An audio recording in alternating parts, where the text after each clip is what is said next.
And now for the EFD group, Mr Farage. Another one bites the dust. Country number 4, Spain, gets bailed out, and we all, of course, know that it won't be the last. Though I wondered over the weekend whether perhaps I was missing something, because when the Spanish Prime Minister, Mr Rajoy, got up, he said that this bailout shows what a success the Eurozone has been. And I thought, well, having listened to him over the previous couple of weeks telling us there wouldn't be a bailout, I've got the feeling after all his twists and turns, he's just about the most incompetent leader in the whole of Europe. And that's saying something, because there's pretty stiff competition.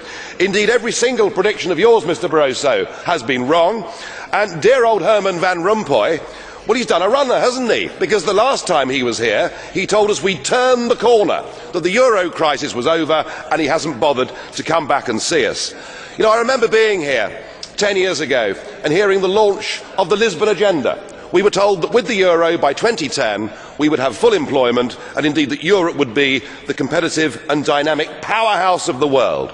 By any objective criteria, the euro has failed, and in fact there is a looming impending disaster. You know, this deal makes things worse, not better. 100 billion is put up for the Spanish banking system, and 20% of that money has to come from Italy. And under the deal, the Italians have to lend to the Spanish banks at 3%, but to get that money, they have to borrow on the markets at 7%.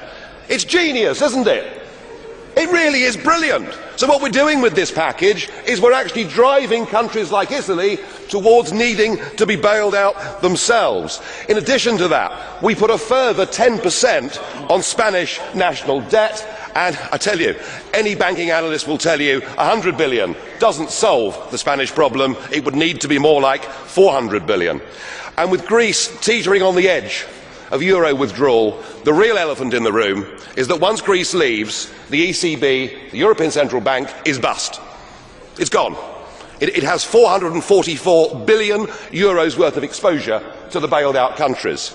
And to rectify that, you'll need to have a cash call from Ireland, Spain, Portugal, Greece and Italy. You couldn't make it up, could you? It is total and utter failure. This ship, the Euro Titanic, has now hit the iceberg, and sadly there simply aren't enough lifeboats.